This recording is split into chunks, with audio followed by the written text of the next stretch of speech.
Ihr könnt euch sicherlich noch an das Video erinnern, das Charlie Kirk zeigt in einer sehr hitzigen Debatte mit einem Schüler, inzwischen wissen wir, dass es ein Student war, der Cambridge University in Großbritannien. Und da konnte man gut sehen, was passiert, wenn Charlie Kirk auf jemanden trifft, dem er fachlich nicht gewachsen ist, ne? Auch wenn er 60-70% älter ist, also von der gesamten Lebenszeit als derjenige, der ihm gegenüberstand. Jetzt habe ich euch ein weiteres Video aus dieser Debatte herausgesucht, und zwar geht es hier um Abtreibung, und das diskutiert er mit einem Medizinstudenten. Den seht ihr hier. Ich habe es entsprechend übersetzen lassen. Dicke, fette Untertitel für die Übersetzung. Falls euch das zu schnell läuft, für all die, die kein Englisch verstehen, macht einfach in den Einstellungen bei YouTube irgendwie auf 75% oder auf 50%, wenn das immer noch zu schnell ist. Aber es ist schwierig, das mit der KI übersetzen zu lassen, weil die beiden, bis auf Charlie Kirk, der da sehr wie eine Salzsäule steht, da ist halt viel Bewegung drin und dann kommt die Kiste nicht mehr ganz so gut. Und ich fand die Übersetzung auch ehrlich gesagt nicht so gut. Deswegen biete ich euch das so an. Das vorherige Video verlinke ich im obersten Kommentar, übrigens ebenso auch wie den Link auf unseren Discord-Kanal, wo wir diskutieren. Und in der Videobeschreibung selber findet ihr die Möglichkeiten, wie ihr diesen Kanal direkt unterstützen könnt über Kanalmitgliedschaft, so wie das Thorsten, Martin und Carsten in den letzten 24 Stunden gemacht haben. Die sind entweder Kanalmitglied geworden oder haben via PayPal was in die Kaffeekasse geschmissen. Das sind die ersten beiden Links direkt in der Videobeschreibung. Ich fahre das Video jetzt ab. Hinten heraus gibt es natürlich wieder ein bisschen was zum Runterkommen, und dann bin ich auf eure Meinung gespannt. Viel Spaß. Right, so thank you for coming, Charlie. My question to you, I mean, I'm a medical student, and so I'm going to throw out the big A word. I know you get asked about it a lot, but I want to hear it from you. What your opinion is on abortion. Life begins at conception. But about abortion specifically, why do you think abortion is wrong specifically? Well, you agree murder is wrong? I agree. Okay, so this is where we get to the question, right? Because what is it about murder you say is wrong? Like, why is murder wrong? Well, because it's a human being, not just because it has consciousness or because it's of a certain age, because it's a human. And what is it that gives human being this moral worth? Not its consciousness necessarily. I didn't say it's consciousness. I know that. I can imagine it because it is a human being, because that has a soul. And what is this soul? Where does this come from? This idea that it's... Exactly. I mean, again, the Greeks postulated that it is the entirety of your being. Okay, you guys can laugh. I mean, it's true. I mean, every civilization has had a different belief, but agreed upon ethical monotheism, which is the creed of the West and what the birth certificate of my country articulates, is that every human being is more than just matter. It's more than just a clump of cells, but it also has an invisible element to you that will live beyond you. Fine. So, I mean, can you say that comes from the Bible, or where else do you get that from? Ethical monotheism, which is the creed of the West. And again, the Declaration of Independence mentions God 4 times. The founders were explicitly believed, not in a secular morality, but a divinely given one, of at least this idea that there is a God and you are not him. And let me ask you, what is the first stage of human development?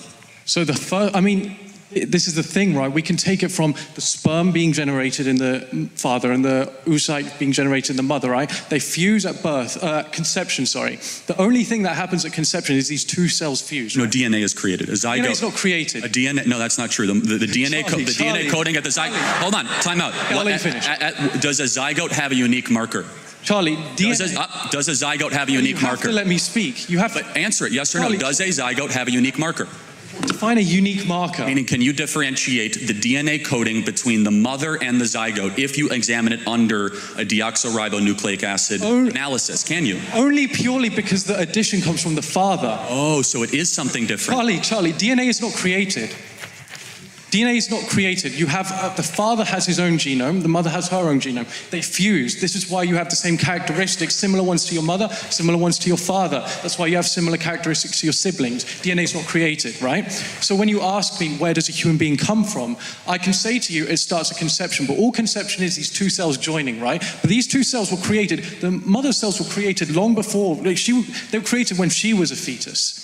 So there's none of this DNA being produced, right? So we can't establish, the only thing that happens at conception is these two cells fuse. Now this idea that means that for some reason suddenly that moral worth comes in, but it wasn't there before when you had these 2 cells who had half the DNA.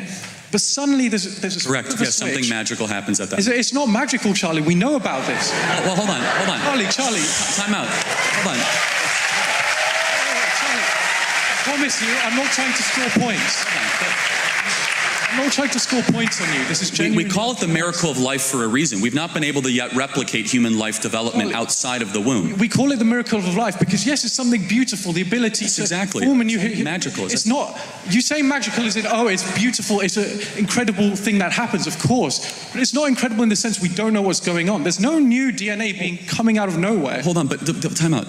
Isn't there a separate DNA, though, than the mother?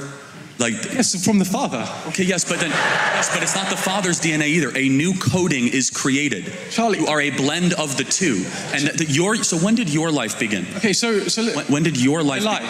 I mean, again, this comes from what you define as where life starts. You can say life starts at conception, but I'm telling you, I believe that's just an arbitrary point, right? That's just the moment these two cells fuse. Now, you say about this mother thing. So the way DNA is arranged in a cell is it's arranged in chromosomes. Chromosomes are paired up. So you have one from the mother, one from the father, typically, in a healthy individual, right? Now, you can take those maternal chromosomes out and you can find that this is who the person's mother is. And you can do the same with the father. Now, the reason you are different to your mother and father is because some of those chromosomes express genes that are different from each other. And so those genes interact and that's what gives rise to you, right? But there's no space for any kind of moral framework to come into that until you consider that a human being is capable of consciousness and of suffering. But if you take that out of the equation, the fact that these two DNA, whatever they call molecules, right? These two DNA molecules are fusing, that does not suddenly flip a switch that attributes moral worth to that individual.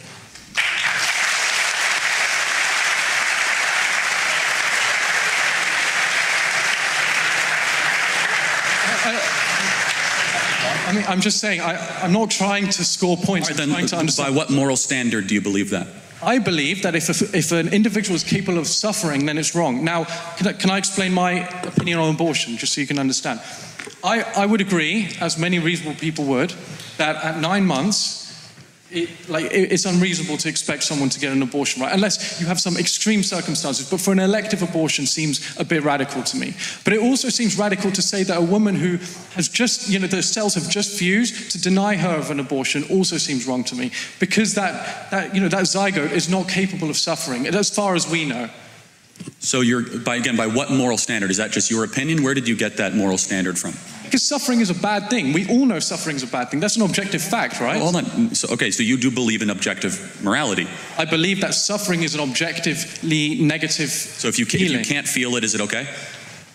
What do you mean if you can't? You can't feel the pain, is it okay to inflict the pain? In the sense that if no one's suffering from it, if you have a scenario where nobody is suffering from something, then yes, of course. Something is only a moral question if it affects someone's well-being. So let me just make sure I understand this correctly.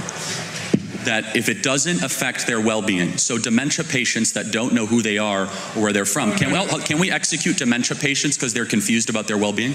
Can you imagine a scenario? Or Alzheimer's patients. Charlie, Alzheimer's patients don't really know much about anything. Can we schedule them for execution because they can't technically suffer? Now respond. So can you imagine a scenario where we lived in a society where we killed people when they suffered from dementia, were incapable of suffering, and we killed them, right? It's not a scenario that involves an absence of suffering. There's still suffering involved. Imagine you grow up thinking, my dad could be killed at any moment because he's going to get dementia. Imagine living your life thinking, I could get dementia and suddenly I'd be killed by my state. Imagine a world where you slaughter 1 million babies every year in America. Charlie, it's not slaughter. That's the problem. Hold on. If it's a forcible removal from the umbilical cord of another human life, again, we have clarity but not agreement.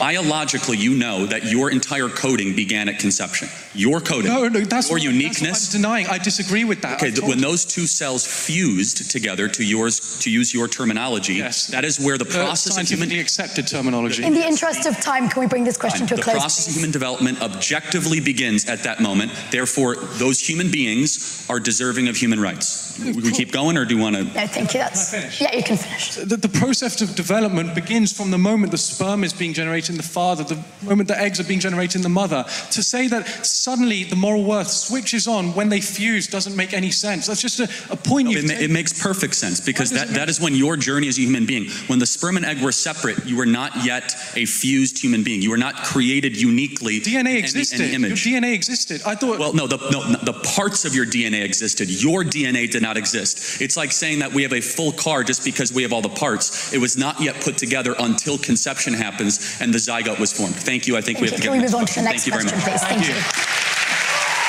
Ich würde mal sagen, abgeliefert. Extrem respektvoll übrigens, obwohl Charlie Kirk wirklich final mit dem Totschlagargument Magie kam. Die Seele wird in dem Moment, wo die beiden DNA-Stränge von Vater und Mutter sich finden, eingehaucht. Etwas Magisches passiert da. Es ist so ein Wahnsinn. Von daher Hut ab für diesen jungen Medizinstudenten, der so stabil dabei geblieben ist und ihn wirklich zerlegt hat, als gäbe es kein Morgen mehr. Wir müssen jetzt endlich runterkommen. Kennt ihr eigentlich Hermeline? Nicht? Guckt mal hier. Müssen wir erstmal wieder die Musik wegmachen. Die ziehen den jetzt auf. Und guck mal, was das für ein kleiner Wurm ist. Meine Güte, nee. Oh, ich will so einen haben. Mein Leben wird so viel besser mit so einem Hermelin. Jetzt weiß ich schon. Die wäre natürlich auch noch eine Ecke größer, ne? Aber wie knuffig ist das denn? Das sieht aus wie ein Pokémon. Ein echtes Pokémon.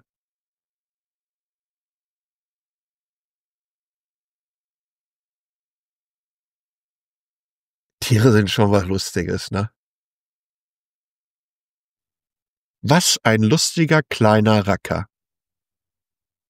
Also, wenn ich mal richtig schlecht drauf bin, dann gucke ich mir The Dodo an. Das ist ein YouTube-Kanal, wo es vor allen Dingen um gerettete Tiere geht. Und ehrlich, nach 2 Minuten grins ich wie so ein Honigkuchenpferd von einem Ort zum anderen. Jetzt bin ich natürlich gespannt, wie ihr das seht. Was habt ihr von der Unterhaltung beziehungsweise der Debatte zwischen Charlie Kirk und diesem Medizinstudenten von Cambridge gehalten?